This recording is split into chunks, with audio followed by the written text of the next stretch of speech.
সময়টা তখন বিকেল 4:10। ক্যালেন্ডারের পাতা বলছে 17 ফেব্রুয়ারি 2026।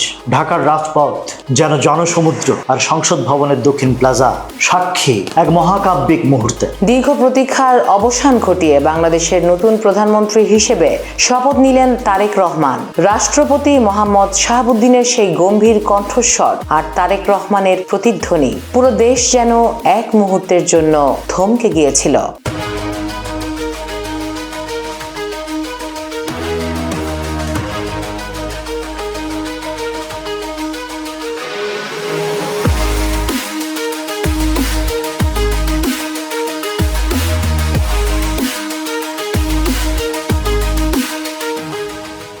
শুধুই কি শপথ?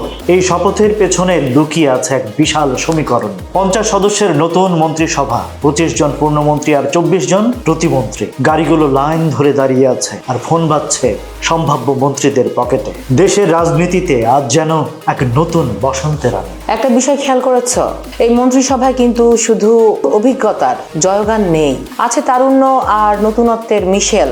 মির্জা ফখরুল ইসলাম আলমগীর থেকে শুরু করে আমির খসরু মাহমুদ চৌধুরী। পুরনো চাল যেমন ভাতে বাড়ছে, তেমনি জোনায়েদ সাকি বা নুরুল হকের মতো নতুন মুখগুলো কিন্তু বড় চমক। 25 জন পূর্ণমন্ত্রী আর 24 জন প্রতিমন্ত্রীর এই বিশাল বহর সামলানোই এখন সবচেয়ে বড় চ্যালেঞ্জ। বিশেষ করে অন্তর্বর্তী সরকারের নিরাপত্তা উপদেষ্টা খলিলুর রহমানকে টেকনোক্র্যাট কোটায় রাখাটা বেশ বুদ্ধিমত্তার পরিচয়। কিন্তু সমালোচকেরা প্রশ্ন তুলছেন, এত বড় মন্ত্রিসভা কি প্রশাসনের গতি বাড়াবে নাকি জটিলতা তৈরি করবে?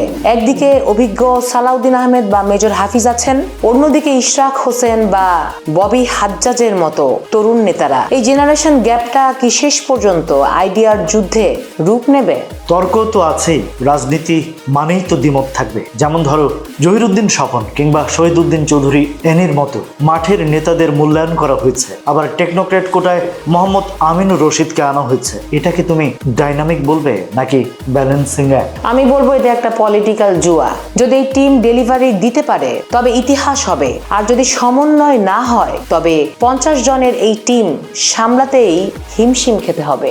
আচ্ছা, একটা কথা ভাবো, যারা শপথ নিলেন তাদের অনেকের জন্যই এটা ছিল একটা দীর্ঘ লড়াইয়ের ফসল। কিন্তু ক্ষমতার চেয়ার কি সেই লড়াইয়ের তেজ ধরে রাখতে দেবে, নাকি সচিবালয়ের ফাইলের নিচে চাপা পড়ে যাবে সব প্রতিশ্রুতি? প্রশ্নটা কিন্তু দারুণ। ত্রয়োদশ জাতীয় সংসদ নির্বাচনের পর এই প্রথম এক নতুন মেরুকরণ দেখছি আমরা। ভোটাররা ভোট দিয়েছে পরিবর্তনের আশায়। এখন সেই পরিবর্তনটা কি শুধু মুখ পরিবর্তনের মধ্যেই সীমাবদ্ধ থাকবে নাকি সিস্টেমটাও বদলাবে?